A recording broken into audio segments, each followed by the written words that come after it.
Baik, dan kami akan kembali menyapa Pak I Dewa Gede Palguna. Pak Gede, selamat siang. Masih bersama kami ya, Pak? Ya, masih. Terima kasih. Oke. Selamat siang. Jadi kita sama-sama melihat kondisi terkini di lapangan, Pak. Tadi sudah ada situasi yang tidak kondusif untuk Habibur Rahman menemui massa di depan gedung DPR, sehingga akhirnya diputuskan untuk dibalik, jadi menerima perwakilan dari massa untuk bertemu perwakilan DPR dan menerima aspirasi yang ingin disampaikan. Saya kembali lanjutkan berdiskusi dengan Pak Dewa. Pak, jadi kalau revisi rancangan Undang-Undang Pilkada versi balik ini, mereka menerapkan sebagian dari keputusan MK, namun sebagian lagi tidak begitu. Tanggapan Anda? Gini, kalau mau merevisi undang-undang atau membuat undang-undang itu kan sudah jelas ada tahapannya kan? Dan itu diatur dalam Undang-Undang Nomor 12 Tahun 2011 tentang tata cara pembentukan peraturan perundang-undangan. Pertanyaan saya, prosedur itu sudah dilalui atau belum? Kan begitu pertanyaan pokoknya. Nah, saya mengatakan belum.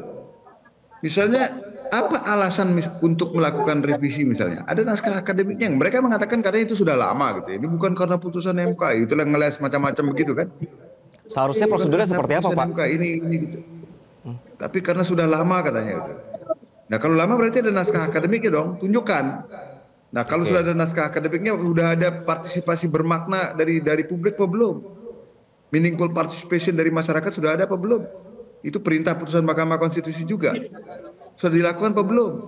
Kalau sudah dilakukan, apa saja masukan dari publik yang diterima? Bagaimana kemudian masukan itu dirumuskan dalam rancangan peraturan perundang-undangan yang hendak diubah?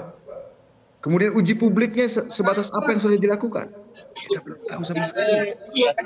Bagaimana kita bisa mengatakan bahwa prosesnya sudah berjalan benar?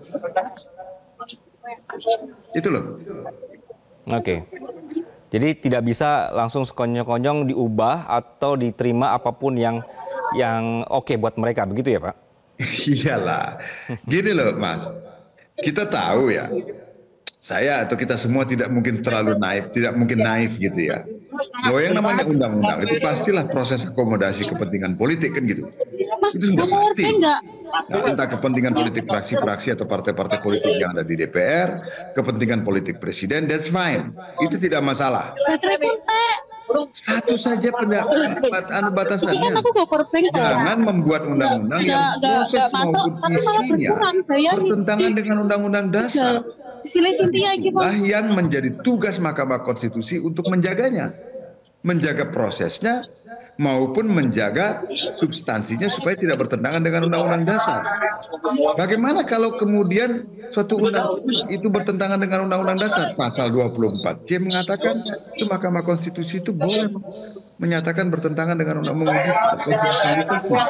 Siapa yang boleh mengajukan? Antara lain warga negara atau setiap pihak yang merasa hak dan atau kewenangan konstitusionalnya dirugikan oleh berlakunya undang-undang itu. Jadi kalau sekarang publik turun karena merasa hak konstitusional dirugikan, itu adalah proses demokrasi yang dijamin oleh undang-undang dasar. Itu loh. Nah, karena kita tidak menganut prinsip supremasi parlemen seperti yang berlangsung di Inggris. Kalau supremasi parlemen yang berlangsung di Inggris kan memang parlemen bisa berbuat apa saja atau tidak berbuat apa saja. Nah, karena di situ tidak berlaku beda dengan kita. Kita ini menganut prinsip supremasi konstitusi.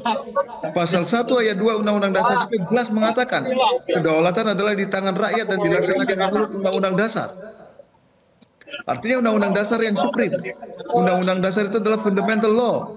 Ditegakkan dalam kerangka negara hukum. Makanya pasal 1 ayat 3 Undang-Undang Dasar mengatakan Indonesia adalah negara hukum. Kita ini constitutional democratic state. Yang syarat pertama dan syarat utamanya adalah konstitusionalisme. Isi penting dari konstitusionalisme itu adalah prinsip supremasi konstitusi. Yang di Indonesia ditegakkan melalui supremasi pengadilan, dalam hal ini Mahkamah Konstitusi. Karena itulah Mahkamah Konstitusi disebut sebagai pengawal konstitusi. Nah ini, oleh karena itu ketika Mahkamah Konstitusi sudah membuat putusan, ya tinggal laksanakan sesuai dengan perintah pasal 47. Begitu dia mempunyai kekuatan hukum tetap, kekuatan hukum mengikat, ya laksanakan. Karena itu konsekuensi dari sistem ketatanegaraan yang kita pilih. Kalau kita menganut prinsip supremasi parlemen, saya pikir tidak akan ada riuh rendah seperti sekarang ini. Karena memang parlemen bisa membuat apa saja, membuat undang-undang apa saja atau tidak membuat undang-undang apapun. Ini kan kita sudah memilih sistem.